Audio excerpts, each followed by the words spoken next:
I've got Zach Smith, Menace to Society, Menace to Sports, right? Menace to Sports, formerly Menace Society. That's how you know you're an OG.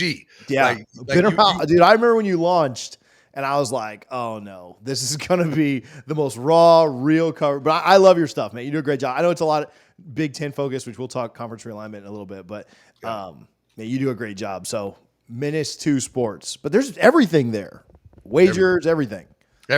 We do gambling. We do obviously a YouTube show every day live at noon Eastern, and we just launched a website, which I'm fired up about.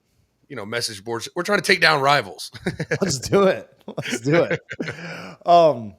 talk a little Ohio State. What's the mood coming out of last year? Obviously, a good year ended poorly, according to expectations. But what's the mood coming off of last year? Well, I think it's unfortunately where they're at in Columbus right now is it's not coming off of last year.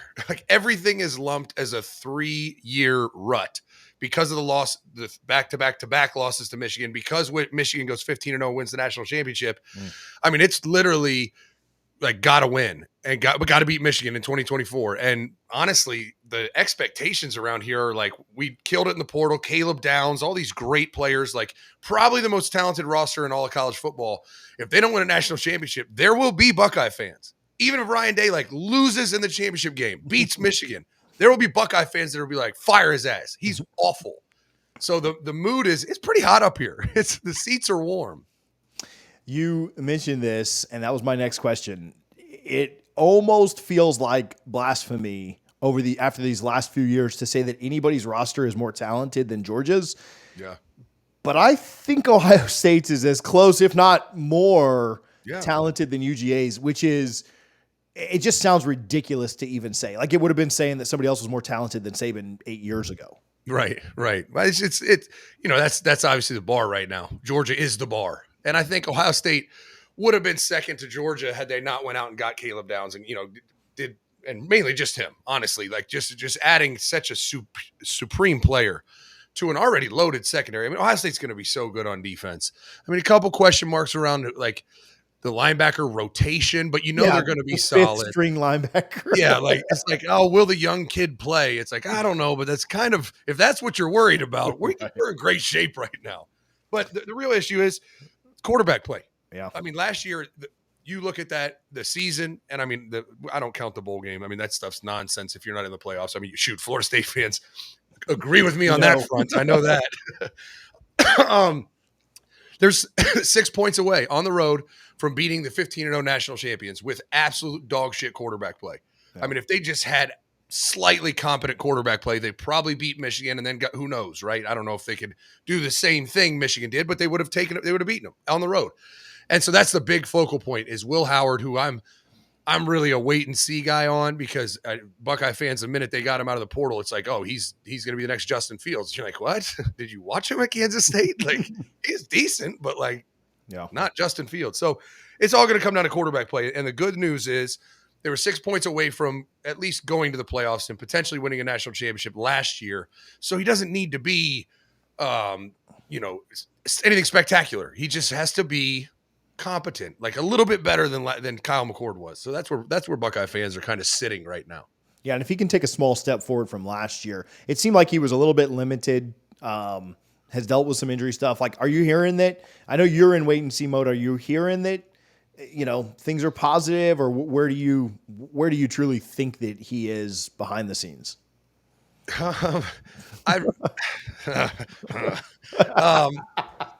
He struggled throwing the football this spring. I mean, at a really high level. Ryan Day's offense, I mean, he'll tailor it to whoever the quarterback is, but like when he has CJ Stroud, like it is a precision passing offense, and he's going to obviously push that envelope on whoever his quarterbacks are. And then at the end of the day, they come and say, all right, Will Howard's our best chance to win. Let's trim this down and make this offense custom for him. That's what they're going to do. But it's still a battle with him and Devin Brown. I think he's the leader right now, but he struggled throwing the ball down the field. I mean, pretty much every other field space, he was decent, right? Throwing those intermediate throws, those 18-yard throws, those 16-yard throws. But when he started airing it out downfield, he struggled. And so can they have an offense that doesn't have a downfield passing game? Probably not ideal. So we'll see what happens through training camp and really the summer and training camp. But I do know that Ryan Day, after doing what he did last year, going into the season, not making a decision, kind of trying to rotate and then rotating. And then he was going to make a switch in the Wisconsin game, I believe it was. But Devin Brown got hurt because Kyle was playing awful. If Devin Brown's healthy, Devin Brown's the starting quarterback towards the end of that year, last year. But he was hurt, and Kyle McCord played atrociously, and he just had to roll with him. So I think it's going to be kind of a wait and see on the quarterback position to see if they really are like, if we're talking Georgia, because Georgia still has Carson Beck. Like people forget, right? It's not, I get that the roster is 1 to 85, but like if your quarterback is going to be the number 1 overall pick and Ohio State's guy is going to be a 4th rounder, that's a huge disparity. Yeah.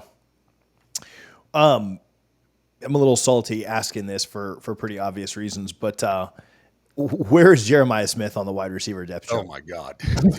And can you, and if you don't have great quarterback play, can you just throw it up to him every single time? I mean, I recruited South Florida, so I have plenty of connections there, and they all were just, praising this kid to an ungodly level. And I'm always like, okay, relax, better than Amari Cooper. Got it. Sure he is. Holy shit. The reports coming out of the Woody, that is a grown-ass man at 18. He has been ridiculous. Yeah. No one wants to say it because they have Emeka Egbuka who's projected a 1st rounder, but everyone I talk to said he's the best receiver in the building, and it's not even close. Yeah. He's ridiculous, and there's a reason that a lot of teams fought like hell to try and get him, and Ohio State fought like hell to keep him, but he's certainly somebody that I think everybody in the country wants to see. And so I think a lot of people want Ohio State's quarterback play to be good enough at least to see what he can do. Yeah. And that's where they need to create like a 6-star, right? Because there's differences in 5 stars. Like when Percy Harvin came out of high school, everyone in the world was like, oh my God, like that's Reggie Bush. When Reggie Bush came out, like every now and then a kid comes out, you're like, oh, that's a no-brainer. And he's definitely one of those. The schedule sets up okay. I think it does give Ohio State some time to, weave their way through. But last year's did too, right? Like started out pretty easy. Yeah. Like you knew you had 3 wins in the bag when you started out. But I do think it sets up pretty well this year. Michigan at the end, obviously, Oregon in there, and then some maybe landmines if you don't take care of business. But honestly, Ohio State fans are going to be rioting if they lose anything but maybe those 2, and they'll probably riot if they lose one of those 2 as well. The reality is they'll be double-digit favorites in all games but those 2. Yeah. And Oregon on the road early in the season, especially with a new quarterback, that's Dylan Gabriel. Oregon's what they've done in the portal. They're going to be a contender. That's the one I'm nervous about if I'm a Buckeye fan. Going on the road to Eugene earlier in the year, and I think Oregon's a 1-point favorite right now. What's your boldest prediction? What's your hottest take for this team this year? For this team, I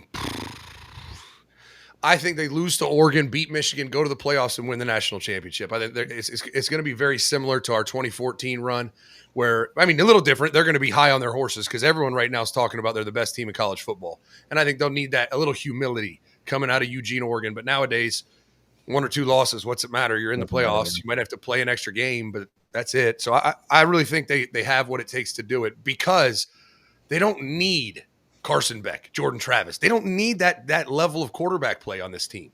Now, other years, that's what the whole program was built upon, but they don't have it and they don't need it. They just need someone with a little toughness, with a little competitive nature, and just is smart with the football. And if they have that, they're gonna be fine.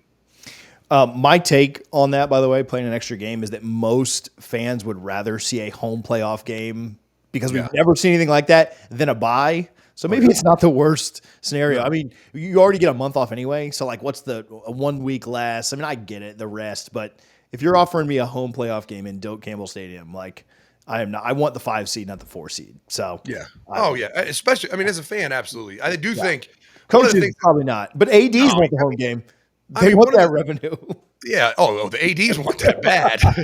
But the thing that I don't think people are talking about enough is if you don't get a bye, right? You end up in the round of 12, whatever that's called, the play-in games essentially, and then you get to 8, then 4, then 2. If you're going to make that run, you have to beat 4 top 12 teams in a row. Yeah. God, that's how badly I'd want to make that number just 3. Yeah. The biggest advantage to me is the 5 seed because you're obviously playing at home, and then 4 or 5 would have matched up anyway. But 5 is probably playing the group of 5 champion. Yeah. So like for 6, 7, or like for 6, 7, and 8, it's tough. But for 5, you're playing like Liberty, right? And so Liberty could upset you, but it's kind of like a tune-up game. You'd play 4 anyway in the next round. So I don't know. That 5 seed to me looks now. Obviously, if you can get 1, that'd be where you'd want to be. So, all right, we talked a little bit about Ryan Day in another video, expectations, narrative around him. Click on the screen right now if you want to check that out.